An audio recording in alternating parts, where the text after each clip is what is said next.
Well, thank you all for joining. Today we are joined by Mr. Patrick Novecosky. He is one of America's most accomplished Catholic communicators. He's an international public speaker and the author of the best-selling new book, 100 Ways John Paul II Changed the World. He's been published in 5 different languages and has received more than 24 national awards for his writings and editing work. Um, He's the managing partner of NovaMedia, which is a public relations firm that specializes in the Catholic space. He has even had the privilege of meeting, had the privilege of meeting Pope St. John Paul II now 5 times. And he has, one of his greatest accomplishments is making Pope Francis laugh out loud. So those are a few of Mr. Novecosky's awards. And so tonight, though, he will be talking to us about a harder topic, and he's very glad that I've put him to this task, as we were talking about earlier. But so he'll be talking to us about the issue of the sex scandal in the church and how we can, as young Catholics, address these topics, because a lot of people our age especially have fallen away from the church because of this. So how we can address this with our friends, our family, but also why we should not waver in our own faith, just because of the bad men and the bad people who might be leading this church. So and this is a hard topic, so I want to give Mr. Novecosky the allotted amount of time so he can give us a good rundown of it, and then at the end we'll have time for questions, so hold off your questions until that. Thank you so much again, and we're excited to hear what you have to say. All right, well, thank you, Jakob. Wow, this is taking me outside my comfort zone, which is okay. I actually like it when that happens. My main topic is John Paul II. I wrote a book about him. I met him, met Pope Francis. One of the other things that isn't in my bio, I'm also executive director of a pregnancy center for women experiencing unplanned pregnancies here in Northern Virginia.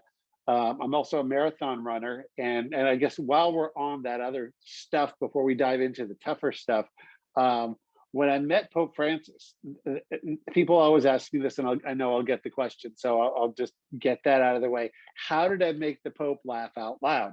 Well, I was with a group of about 100 people. We were in the Clementine Hall in the Vatican. And so friends of mine are part of this group that meet with the Holy Father every year. I'm not part of that group, but they invited me to come and join them. So it was a great honor. I had never had the privilege to be in that part of the Vatican before. And so I was about 3/4 of the way back of these people, and they're all kissing his ring and praising him. And I was like, I don't think Pope Francis really gets excited about that kind of stuff. He's just a different kind of Pope. So when it was my turn to come up to him, like we're all kind of going up in a line, and everybody had like 5 seconds, right? It was very quick. So I held his hand like I did my own dad, right? I just held his hand. I said, Holy Father, on Sunday, I'm running the Rome Marathon. And I was. This is a Friday. A few days later, I was running the Rome Marathon. And a couple of days earlier, I had seen a picture with him, and this is 5 years ago. The president of the Rome Marathon presented him with a finisher's medal, like a photo op in St. Peter's Square. So I knew that he knew it was coming up, right? So I'm holding his hand, Holy Father, I'm running the Rome Marathon. And then I said, please pray for me. Like that. And Cardinal World from Washington, D.C. was there, and he laughed out loud. Then the Pope laughed out loud. And Pope Francis says, I do. And he did, I guess, because it was my best marathon ever up until that point. I've done a little bit better since, but yeah, I just wanted to do something that was a little out of the ordinary when I met Pope Francis, and it made it really fun. So anyway, this is a big topic. Now I'll read you what Jakob gave me. He said, how can we as young Catholics and teens, how should we answer our friends and even our family when they ask us about sexual abuse in our church? And if I'm looking off to the side here, my computer screen's right in front of me, so that's what I'm looking at. Unfortunately, there's been a huge falling away due to the realization made in the past couple of years that but as Catholics, we still understand that Christ's Church will not fail. How can we address this, especially to those who have been victims, left the church, or hesitant joining the church because of scandals? So again, outside my comfort zone, I've been a Catholic journalist for the last 30 years or so, and I've written about this, and so I know kind of the background a little bit. So it wasn't a terribly heavy lift for me to come up with some answers to those very real questions. And contrary to what Jakob said, if you guys want to interject, if you've got a question, feel free to jump in with it, because I'm friends with Bear Wozniak. He gave the talk last week, and I loved the way he did this. It was like, this is a discussion. I'm not a lecturer. I'm not an intellectual. Yeah, I wrote a book, but I'm not a scholar per se. My background is really as a journalist, as a public speaker, as a Catholic communicator, and I love this kind of discussion. I've got 3 teenagers myself, so I love their questions. They're often very pointed, and I like that. I like being challenged to do it. St. Peter said this in I think it's First Peter. He said, "Always have a reason for your faith, right? Always be ready to give a reason." And this is a good topic for being prepared to give a reason, because as I'll say later on, it's inexcusable what happened. It's completely inexcusable, and we can't make excuses for it. So jumping into where I want to start, the starting point is prayer, because we need to realize that if we're disconnected from God, then we're not going to be able to comprehend the magnitude of this scandal, or we're not even going to be able to comprehend what's going on in the culture right now. And our first duty as Christians, as Catholics, is to be connected to Jesus Christ in prayer, and to be participating in the sacraments, Eucharist and confession on a regular basis. That's the lifeblood of any Catholic. And no matter what you do in your life, stay connected to the sacraments, because they're what help us to see reality clearly. Jesus said, "I'm the way, the truth, and the life." And if you're disconnected from his church, then you're disconnected in a sense from truth and reality, which our culture say don't exist, but they do. They reside in the person of Jesus Christ. So the starting point here, the first question we have to ask ourselves is Jesus real? Is he real? And if Jesus isn't real, if he never existed, this is all made up, then we're very foolish people.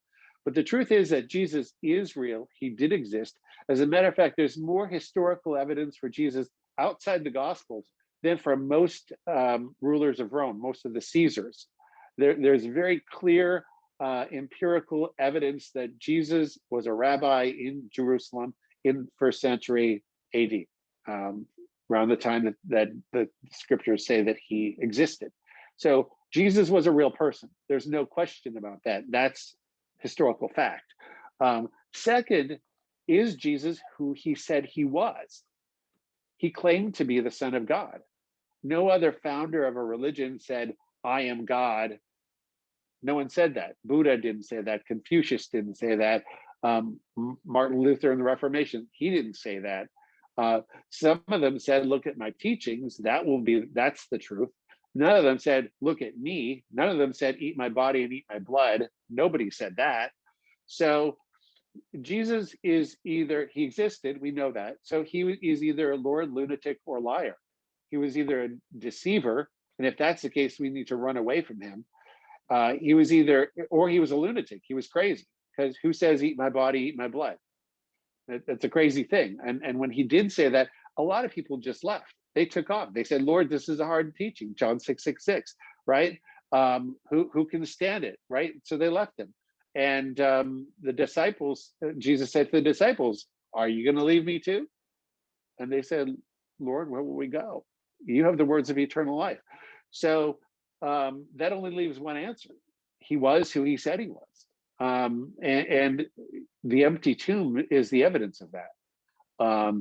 If the tomb, and I listened to Catholic Answers a lot, and they went through this with one of the apologists this last week about all of the different ways in which this could have been a deception, the empty tomb. And there's no logical way that the empty tomb was a deception. I mean, Jesus was crucified. All his disciples ran away. They were afraid. Why did they come back? Why would they come back and die for a lie? Why would the apostles come back after they ran away? Jesus was crucified. They didn't want to be crucified. Why would they come back and preach that he was risen, knowing that there's a very good chance that they would die like he did? It wouldn't make sense. It doesn't make sense. People will only die for the truth. To die for a lie that will not benefit you in some way, not give you glory in some way, it's insane. And that didn't happen. The truth is that Jesus did rise. He is who he said he was. So did Jesus found a church? Absolutely. He said, "You're Peter, and on this rock I will found my church."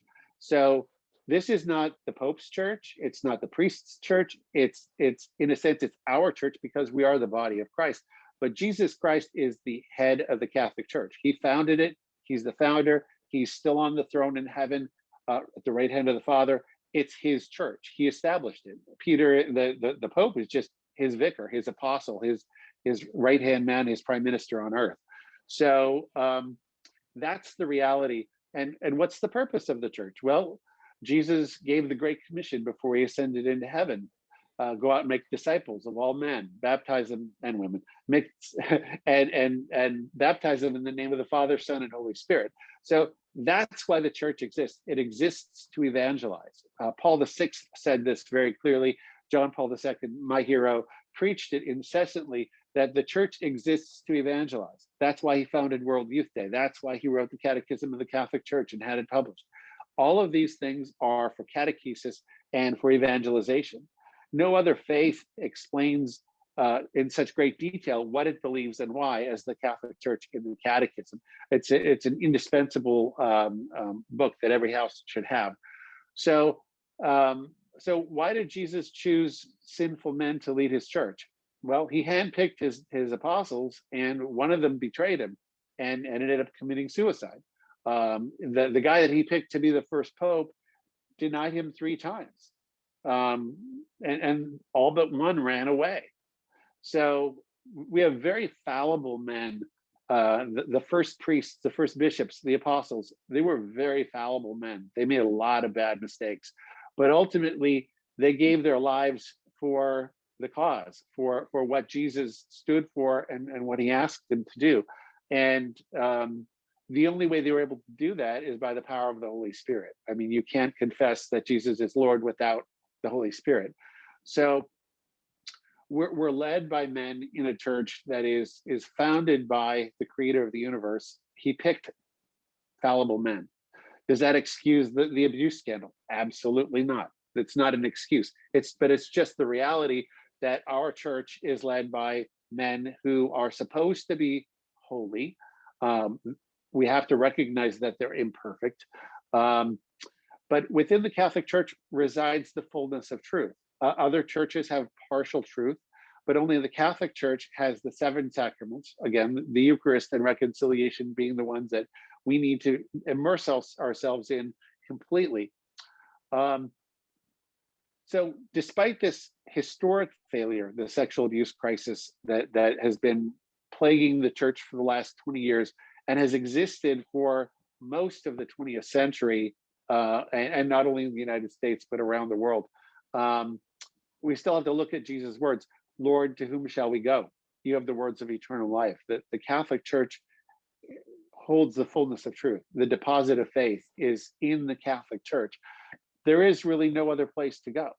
So how do we put those things together in a church that's so broken, led by broken men, but yet it's what Jesus gave us? I think we have to look at how this all happened. So all throughout history, if you study the history of the Catholic Church, we've been led by some really corrupt popes. We've had some very corrupt bishops. We've had some very corrupt priests. So this is, in a sense, it's nothing new. It's existed throughout the history of the Catholic Church. Is it good? No. Is it of God? Absolutely not. Is it the way it's supposed to be? Not even close. One of your previous guests, Bishop Athanasius Schneider, gave 4 reasons for the sexual abuse crisis, and I'm going to go through them. And most of this is his words. And the first one is homosexuality among the clergy. One of the things that he didn't inject into that item, that first reason, is something that I read when I was doing my research for my book, is that during the First and Second World Wars, this would be like early 19 teens to the 1940s and 50s, hundreds of thousands of American men went off to fight and die to save our country for liberty. And the men that were left behind were either injured, or they somehow they couldn't fight, and many of these were homosexual. So there was a void in men going into the seminaries, and these men were there. They saw this as an opportunity to have an easier life. Maybe they had faith, maybe they didn't. It's all, each individual man, what he believed, what he didn't believe. Some of them may have been very good men. Some of them may have been very good priests. But that over the course of the 19-teens, 20s, 30s, 40s, and even into the 50s, men were out fighting world wars. There were some gaps in there, obviously, and then there were more wars that American men went into after that. But this was a period where many homosexual men went into the priesthood.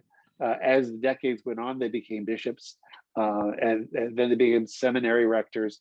And the seminaries honestly became very messed up, particularly in the 50s, 60s, and 70s. The teaching went off the rails. And I'll get to some of Bishop Schneider's reasons too, but that's a historical thing that happened that wasn't corrected. Wasn't corrected nearly enough or nearly quickly enough. Now, all homosexuals are not necessarily abusing children. More than 80% of the victims of the sexual abuse crisis in our country were post-pubescent males, men, boys who were 13, 14 years old and older, 80%. So it's clearly a homosexual problem when only 20% were not post-pubescent males, okay? So these are, for the most part, homosexual clergy abusing young boys, taking advantage of them and grooming them for their crimes. Now it's evident. Well, I'm reading Bishop Schneider again. It's evident that the majority of the abuse involved homosexual acts. So that is one of the root causes of this, along with the acceptance of I have to say too that the screening of men for seminaries back then in the early 20th century, mid 20th century, was not very good. Many of the seminaries just took whoever came. They asked them a few questions and basically let them in.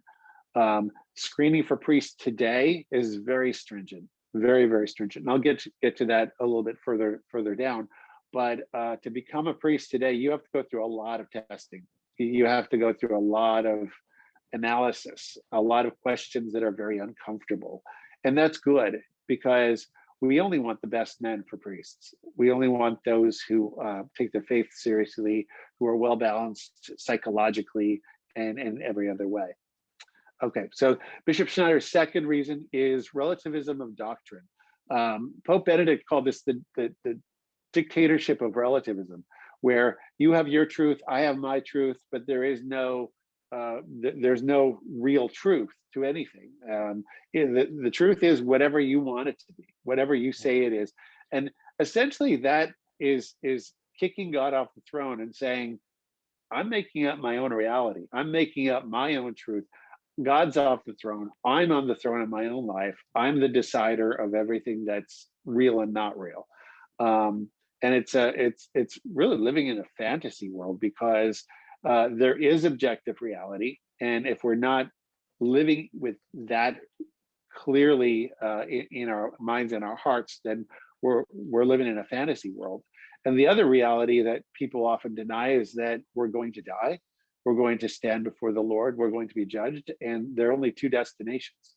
There is a pit stop on the way to heaven called purgatory, but our ultimate destination is either heaven or hell, and we choose that. We choose that by either accepting the reality of God and the teachings of the church and what they are, and living a holy life, or we reject it. We can either accept God or we can reject him. That's the ultimate choice in life. Um, and moral relativism is essentially a denying of the reality of God, the reality that we're called to live with. Yeah, and that gets back So to even what Pilate said, when he was condemning Christ with when he says "quid est yeah, veritatis," and so what is truth, right? So Christ, he's being he's he's on trial, and Pilate, asks, what is truth, right? So there is this, I think in our our culture today, it is very relativistic. There isn't any sort of defined morality, I feel, there, where everyone feels like right, everyone thinks that they can change morals according to whatever the culture feels is right or feels good, or it's kind of just there is no sort of definitive um, right and wrong, which is a problem. But at the same time, although many of us might think that this is a problem, I feel like there is the the problem lies in that there aren't enough strong men, right? So Baird talks about this, hmm where there aren't enough strong men now who are willing to take back the culture, who are willing to fight against this relativism.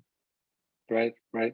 Yeah, that actually, my favorite scene in the Passion of the Christ is when Pilate sits down with Claudia, his wife, and says, when you hear the truth, do you recognize it? Do you recognize it? And she said, yes. And he says, I do not. Um, and it shows the stark contrast between how we're called to live as Christians in recognizing the truth by being plugged into the truth with a capital T, Jesus Christ. Um, the closer we are to Jesus, the easier it is to recognize the truth. I give another talk called Finding Truth in an Age of Fake News. And the bottom line in that talk is simply that hey, my brother just joined. Hey, Andy, he's there somewhere in one of those little, uh, but the thing is that the closer we are to Jesus, the easier it is for us to recognize truth when we hear it.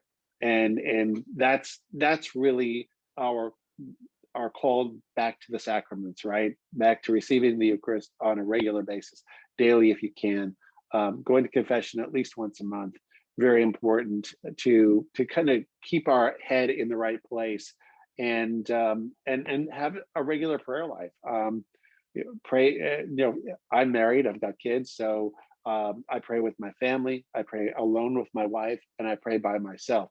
So having that regular rhythm of connection with Christ is so important to being grounded in reality. So going back to Bishop Schneider here.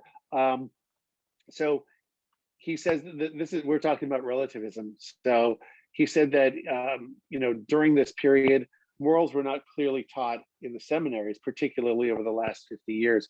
And he says it wasn't clearly taught in the seminaries and theological faculties that sin against the sixth commandment, sexual sins in a sense, is a grave sin. That was just relativized away, that sexuality was, free expression. And they were essentially taught that in the seminaries and modeled for them by other priests. So we have to recognize that every sexual act outside of valid marriage is against the will of God and against the sixth commandment. Number three, he said a lack of self-denial in seminaries. And he goes back to our human nature, that without disciplines like fasting, prayer, and other forms of corporal mortifications, it's impossible to live a constant life in virtue without mortal sin. We need this to deny ourselves. And it's essentially what Jesus said, we deny ourselves every day and take up the cross, right? So if we're living according to the world, the flesh, and the devil, there's no way we can live a holy life. And he nailed it on that one for sure. Number 4, and I like this one a lot, he said, above all, the absence of a deep and true love for Christ. So he says that when a seminarian or a priest does not have a deep personal relationship with Christ, in constant fidelity to a life of prayer and really enjoying a personal love for Jesus, he's easy prey for the temptations of the flesh and other vices. And again, so true. Priests, the devil wants to take down our priests. So I'll say this later, but I'll say it now. We need to pray for our priests. We need to be friends with our priests. We need to be encouraging our priests. The priests that I know are constantly getting bombarded with, Father, I didn't like this. Father, why did you do that? Father, you need to do this. They need to hear good stuff from us. Father, I really enjoyed your homily. Father, I love the fact that you're offering confession on a regular basis in the church, and just encouragement and praise, because they really don't get that nearly enough. I mean, it's 10 times as much negative as it is positive. So we need to be their encouragers. So anyway, he goes on a little bit on that. This is a great quote. This is a direct quote from Bishop Schneider. He says, "But it is for me completely excluded." His English isn't so good. That a person who loves Christ can sexually abuse minors. It's incomprehensible. For me, it's impossible. In my opinion, deep love of Christ excludes this. So interestingly, that really resonates with me today, because my 15-year-old daughter just got confirmed today. And Bishop Laverty, who's the retired bishop of Alexandria, confirmed her. And he explained the 7 gifts of the Holy Spirit in great detail in his homily. It was beautiful. The one that really struck me was the fear of the Lord. One of the great gifts of the Holy Spirit. We fear to lose, and this is kind of how he explained it. This is what it means. It's not fear like fear and trembling. Oh, I don't want to go to hell. It's we fear to lose God in our hearts by sin. Since we love him and we have reverent fear and awe of him because he's beautiful and great and powerful, it's called filial fear. It's like a little kid who doesn't want his mom and dad to be mad at him, because he knows his mom and dad love him, right? And he loves his mom and dad. So it's fear of losing the person that you love. It's not fear of punishment. It's fear of, I don't want to hurt the people that I love. And that needs to be our, we need to call, I mean, for those of you who have been confirmed, you need to ask for more of that. I ask for more fortitude. I ask for more fear of the Lord on a regular basis, because I have teenagers and I need it, right? But my point in bringing this up is simply that if a priest has fear of the Lord, not wanting to offend God, how could he ever abuse a child, or anyone for that matter? It doesn't make sense. So this gift of the Holy Spirit seriously lacking in priests who were part of the scandal. So the real question is, with that as background, how do we talk to people about this? In my opinion, it's the greatest scandal in church history, because it's a sexual sin. The church has, in a sense, lost its moral authority because of the systematic cover-up by bishops and priests. There was a movie that came out, I want to say 15 years ago, 10 years ago, called Spotlight. And it was at the Boston Herald, or Boston newspaper, expose on the abuse crisis in the Archdiocese of Boston. I really hesitated to watch it. I expected, because it's from Hollywood, it's about the Catholic Church, that it's going to be the movie itself would be a hit piece. And I was on an airplane once, and about 5 years ago, flipping through, and so I watched it, and I was genuinely surprised that it was relatively fair and balanced and honest. And in a sense, the fact that these journalists who exposed the scandal for the first time in the United States, they actually did the church a great favor, because there was that part of the body of Christ was dying. When you get a wound and it's not treated, and it starts to fester and get infected, and it's very ugly and it stinks. I'm not sure if any of you know medical science at all, but a festering wound is one of the most noxious smells you could ever smell. And this was a wound in the body of Christ that needed to be exposed and cleaned up. Otherwise, it would just continue to get uglier. And so, in a sense, they did us a great favor. Yeah, I know Yeah, some people who've watched some movies, on Netflix about the Catholic Church scandals, with the sex scandals and like the Summer of Shame and stuff like that, and that's been a major factor, and that's kind of what's pushed them away from the church. yeah. Is finding these movies and stuff.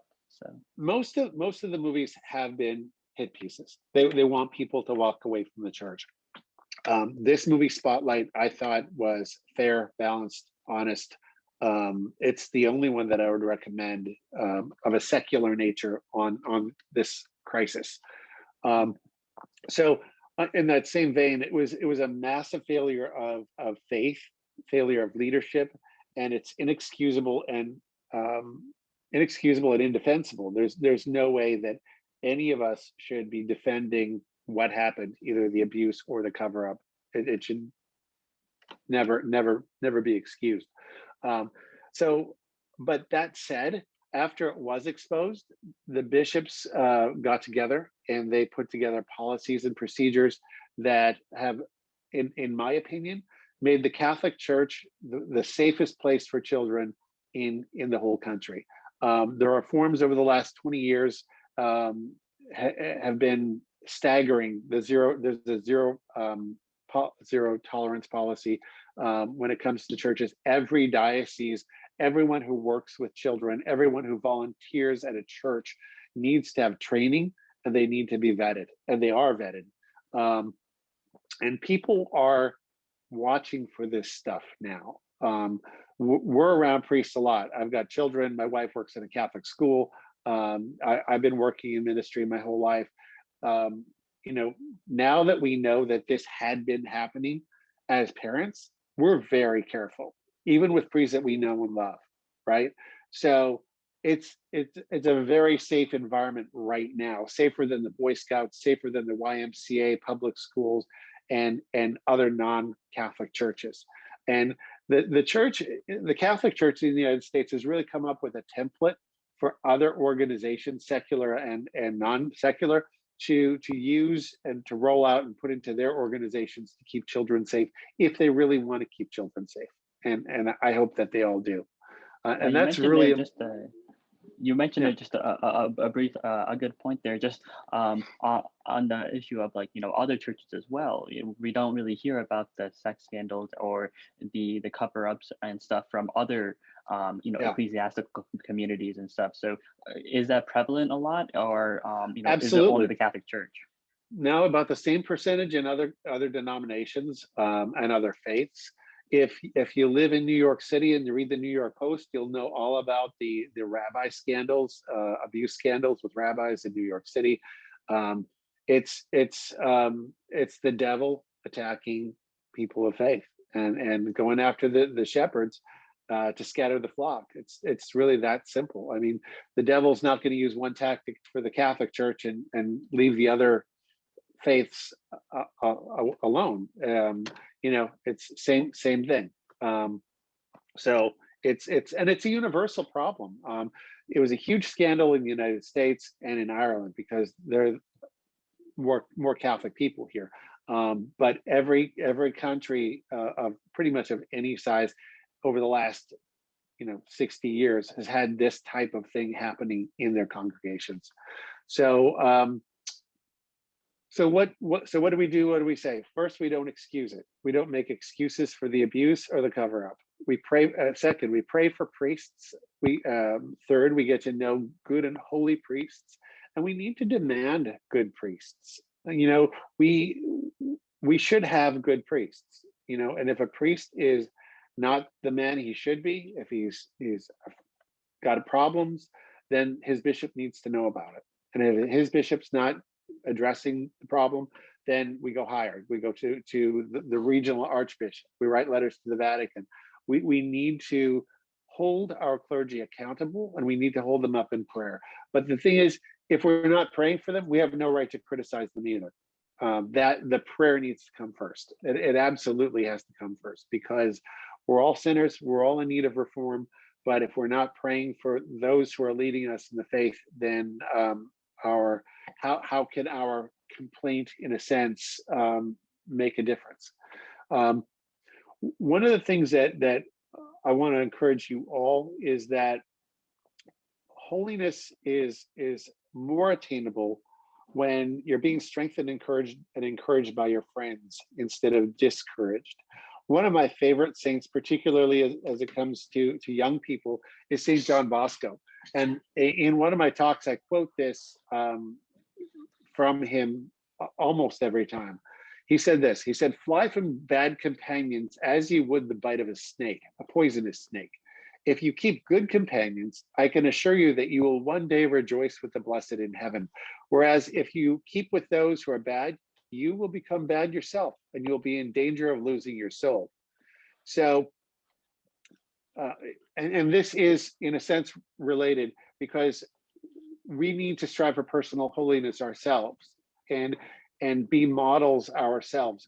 Ultimately, it comes down to this, that we can't change anyone else except ourselves, right? We can influence other people by our behaviors. We can pray for them and call down grace from heaven that God would change their hearts. But the only person we can truly change is ourselves. And we each need to strive for personal holiness. And we need to choose our friends carefully. I learned this relatively early in my life, that if my friends are not helping me grow in virtue and in holiness, then I need to find new friends. And I encourage my kids the same thing. If people are leading them in a bad direction, then listen to St. John Bosco.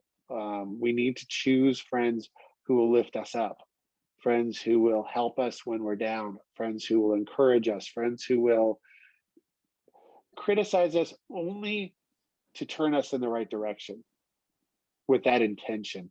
But if they're criticizing us to bring us down or to make themselves feel better than us, then we need to move on from them, and not move on from them and in a spiteful way. But we need to turn our friendships to people that will make us better, because ultimately, as I said before, there are two destinations. I'm already in my 50s, and in my head, I still feel like I'm your age. So, and my father said the same thing to me. He looked in the mirror and he said, "Who's that old guy looking back at me in the mirror? I feel like I'm 20 years old inside here," And it goes by fast. The older you get, the faster it goes too. Many of you are still in your teens, early 20s, and it's going to go by fast. Once you hit a certain age, you blink and you have another birthday, and then you blink and you're buying a house for the first time, and then you get married and you got kids, and when you've got kids, time goes by really fast. So choose your friends wisely. The truth is, I said this already, redundant, but yeah. So this is just my last bit of advice I want to leave you with. We need to pray for grace for our priests. Pray for grace, because grace is kind of like, the parable of the rocky soil, right? There can be some dry hearts out there, some dry soil in people's lives, and it just hasn't been watered. So it's seeds there, and the ground is there, but the ground is dry. Grace is like rain. that softens that ground, and the grain can fall into the crack, and the water will help it to grow, and you'll see people transformed. Just a last story, and my brother is on the line, probably remembers this, but back when I was in college, third year, University of Saskatchewan, in Saskatchewan, Canada. My friends and I used to sit, in these underground tunnels. It's so cold that there were tunnels underneath connecting buildings, so you wouldn't have to go outside. And we just sit and we'd watch people. And there was this girl that would walk by, and we noticed her because she was really big. She was over 6 feet tall. She was probably over close to 200 pounds, just big, big, big lady. Black lipstick, black fingernail polish, black leather jacket. She, lots of makeup. She looked really tough, right? And then one day we saw her, and she got rid of the black, and she was smiling, and her hair looked normal. And we wondered, what happened to this girl? Well, somebody told her about Jesus, and she had a massive conversion from the lifestyle she was leading. I don't know what it was, but she became a different person, right? And somebody was praying for her. Somebody was leading her. She had found friends who were helping her grow in holiness and virtue. And I have no doubt that she's leading a very happy life right now. And she was pretty miserable back then. So that's what prayer can do. That's what grace can do. And our church needs it. Our priests need it. And thanks for listening. So happy to take any questions you guys have. Awesome. Yeah, that was great, and we appreciate that. We do have some questions. I know I've received some questions, and looks like people are typing up some questions in the chat box. But if you guys have any questions, feel free to unmute yourselves and also turn on your cameras. So you can see your faces. So I'll begin with one question. So if we, like how should we address a situation, right? So if we know of any sort of situation, or if people out there are are they've personally been in a situation where they've been a victim, or if they know a friend or someone like that, how should we go about sharing that, or sending that message to somebody who can do something about that? Good question. Very good question. Go to the police. At first, it's obviously it's a sin, but it's a crime. It's a crime that needs to be stopped. And if there's a predator or an abuser, that person needs to face the legal authorities. First thing you do, and then the rest will all take care of itself. The legal system will take care of the person according to guilty or not guilty. And church authorities will take care of it from there. But it first needs to be reported to the police. Awesome. Yeah. And then second to that is, how does the church handle those situations, right? So how are the priests punished? Because do they go to a civil court, or are they, sent to an ecclesiastical court? And can we be assured, can people have assurance that these priests are being punished justly and equally and fairly according to the crime that they have committed? Great question. Well, if you watch the movie Spotlight, you'll see what happened in the old days, where the legal authorities would look the other way. Oh, it's just Father Smith. He's got problems, and we'll just move him over to another parish and send him for psychological treatment, and he'll come back to a new parish in 6-8 months, and everything will be fine. Well, they found out very quickly that it wasn't fine, and I think there was a great fear of scandal, so they just kind of move people around. That doesn't happen anymore. The police take it very seriously. The bishops take it very seriously, and things move first through the courts. So if there's a credible, and it has to be credible, I mean, the police know what sounds right and what sounds made up. If it's not consistent, if there are, um, anyway, they have a whole system of figuring out what's real and what's not real, what's a lie and what's the truth. But if it is true, the priest is suspended by the diocese. So from all public ministry, if it's credible, and there's a charge, then a criminal charge, then he's suspended from ministry, until it's resolved. So that's sort of the process that it goes through. And there have been priests who have been falsely accused, and honestly, for those priests, my heart goes out to them because it's devastating. I have a friend who started a ministry 20 years ago to help priests who are falsely accused. And once a priest is falsely accused, and everybody hears about it, they always assume that he's guilty, and his reputation is shot. And particularly for priests who are a little bit older, they don't know how to do anything else. You know, they became a seminarian in their 20s, and they became a priest, and that's all they know. So a guy's in his 50s, he has no property because he's a diocesan priest, or doesn't have his own house, or sometimes even his own car, and he's only been a priest and he's falsely accused. Where's he gonna go? What's he gonna do? Right? It's so there is a process, and thankfully over the last 20 years that this process has been refined to a point where the police can tell pretty quickly if the accusation is credible or not. Yeah.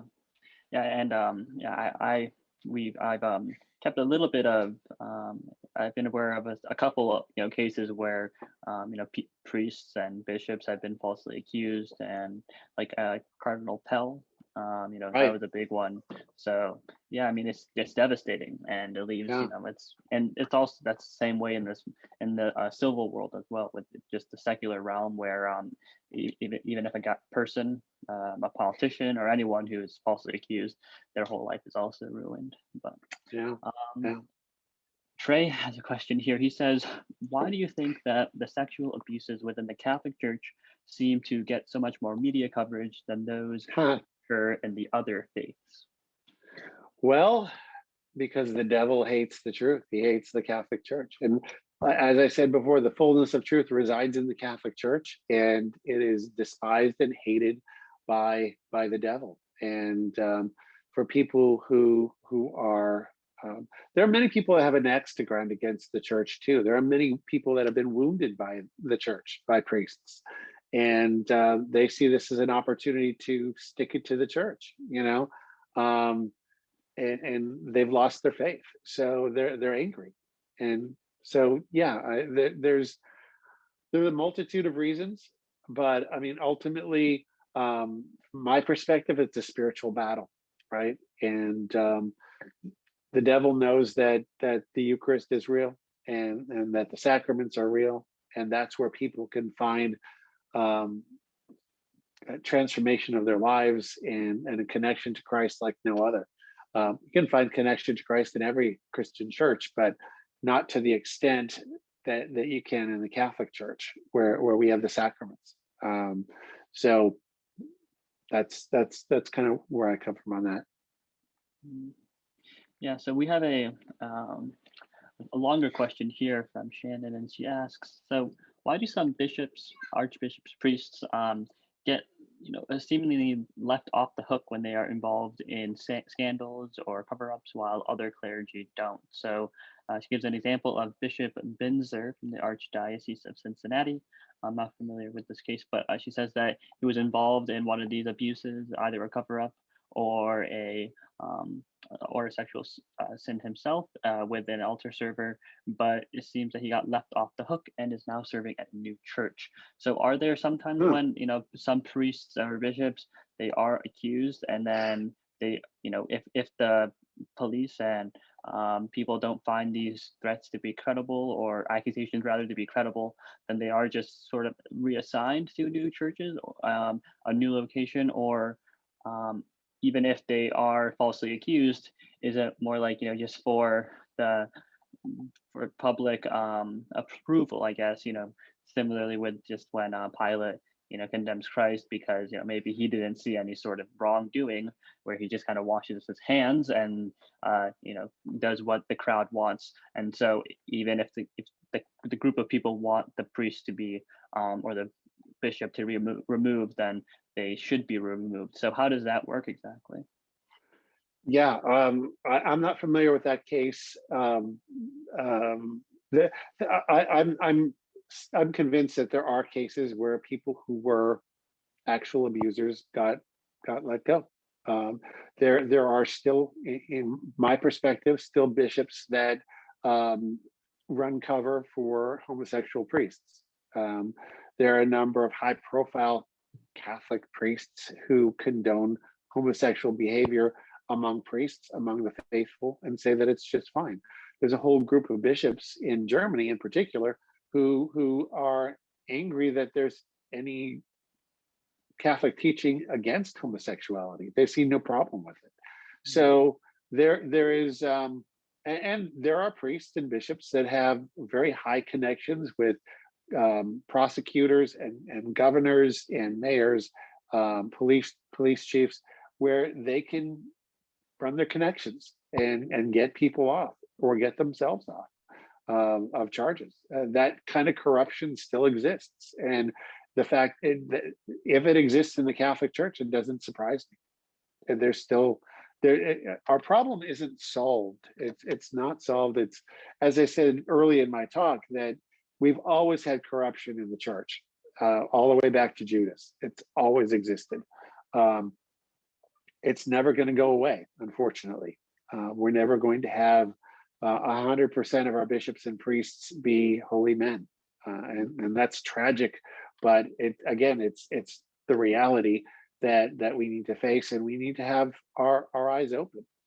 We need to be aware of signs that show us this guy is not right, and guard ourselves and those that we love, and make sure that any evil doing is exposed. I mean, there is the famous case of Cardinal, now Mr. McCarrick, who was a cardinal of the Catholic Church, literally the most influential Catholic person in the United States for about 20 years, Archbishop of Washington, D.C., cardinal of the Catholic Church, who, and I get this question a lot, because I wrote this book about John Paul II, and people say, well, this all happened under his watch. Yes and no. A lot of the abuse happened 1940s, 1950s, 60s, 70s, when he was not Pope. While he was Pope, the scandal broke. As soon as he was aware of it, he took decisive action. But with McCarrick, in particular, there were bishops in the United States who put together a dossier. They sent it to the Vatican, and they said this guy should not be. And this is just before he was elevated to be Archbishop of Washington, D.C. They said this guy's problem. You can't make him an archbishop. And McCarrick wrote a handwritten letter to John Paul II, full of lies, saying this is all made up. They're just out to get me. They're spiteful. John Paul he hated gossip, for one. And the other thing is that when a man told him something, he believed it. He believed him. And he came from a culture in Nazi Poland and communist Poland where lies against priests were rampant because the communists wanted to destroy the church. So he was used to that. And with that as his mindset, and McCarrick coming to him personally and saying, it's all a pack of lies, Holy Father, John Paul believed him. And just because John Paul's a saint, just because he was a holy man, doesn't mean he can't be deceived. He doesn't have that sixth sense to tell him when this man who deceived hundreds of thousands of people also deceived the Pope. And so I'm not sure if you all followed this case, but a couple of years ago, the church had him tried, found guilty. He was stripped of his priesthood, and he was reduced to the lay state. they say defrocked, but that's not really a term, reduced to the lay state. So he is now Mr. McCarrick. He is well into his 80s, and he's living in solitude and hopefully penance, doing penance because he has a lot to answer for. So the church does take this kind of thing seriously, even at the highest level. So, but there are some that slip through. So long answer to a long question. Yeah. Yeah, yeah, I did follow a little bit of that McCarrick case, and read about that and following, and so that has been one of the bigger issues, especially since that is so close to home for us, in the U.S. Um, so Carla has a question, and she asks, so she says first, I think that the church has lost much trust because of the abuse scandals.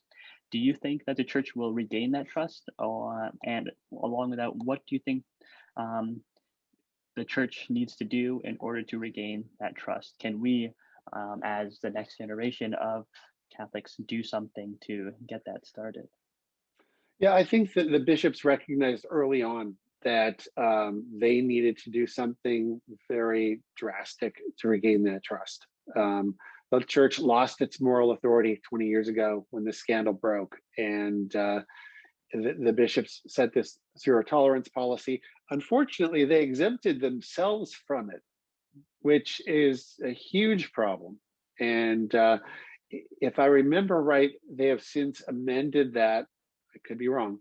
I haven't looked this up, but I think they've since amended the policy to not exclude themselves from it. Can the church rebuild its reputation? I think it's done a great job over the last 15 years of rebuilding that trust. The policies in place in every diocese in this country are exemplary. I'm a lector, and just to become a lector, I had to get fingerprinted and have my background check done. So, I mean, that just that alone tells me that they're taking this seriously, and anyone who's a volunteer with a Catholic church is vetted.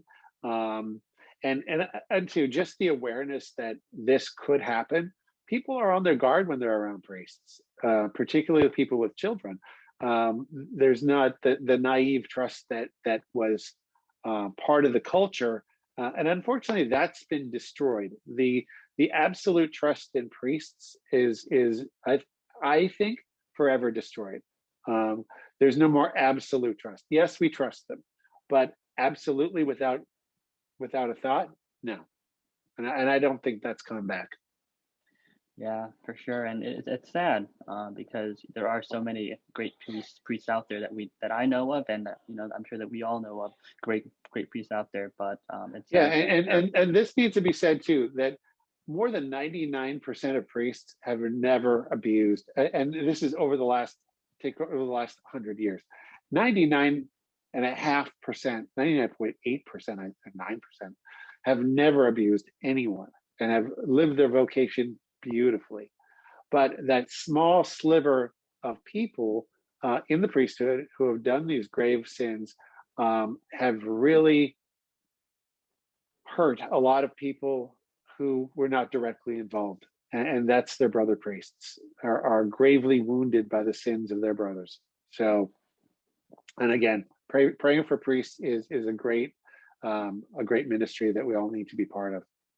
yes, certainly, and we've just hit that hour mark, and I think we've answered a lot of deep questions, and this is a hard topic, which is not doesn't end here.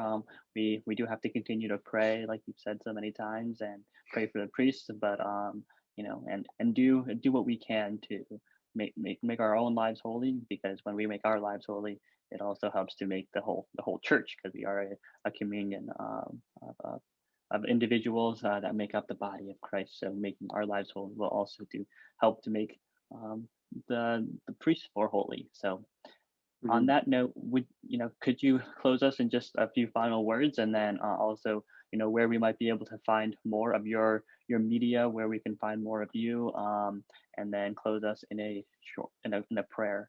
That'd be awesome. Sure. Let me just reiterate that I guess basic points: pray for priests, seek out good priests and holy priests, because there are so many of them, so many amazing priests. 99, and I've probably met 1,000 priests in my life, and maybe 2 of them have been men with problems. Second thing is that we need to hit this point again, that we need to surround ourselves with people that will help us grow in holiness and virtue. That's essential for our own lives. Our own eternal destiny is dependent upon the choices that we make, and we need to be encouraged by our friends and led in the right direction, and that's holiness and virtue and ultimately heaven. So where people can follow me, look me up on Facebook. I've got my author page there. I've got my personal page there. I'm on a few other social media platforms, but Facebook is still my number one. I am on Instagram and Twitter, but I don't use it nearly as much. I like to, in a sense, be a little countercultural on Facebook. I've been put in Facebook jail a couple of times, and that's okay. I like telling the truth. I like telling people what the mainstream media is not telling you. At heart, I'm a journalist, and it breaks my heart that mainstream media is lying to us every single day by omission and by commission. So they're leaving out a lot of the truth that we need to know to make informed decisions. They're covering for people who are doing harm to our nation and to the moral fabric of our nation, and that gets under my skin. So I'm posting stuff every day to lead people in the right direction and to see what's going on in the real world. So Facebook, my author page is booksbypatrick.com, because people can't spell my last name.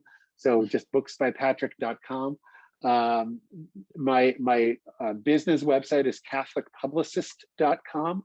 And so you'll find out more about what I do there on those pages. And let's pray. Awesome. All right, great. In the name of the Father, Son, Holy Spirit. Heavenly Father, we thank you for the gift of the priesthood. We thank you for the sacraments that they give us that help us to grow in holiness and keep us connected to Christ, your Son.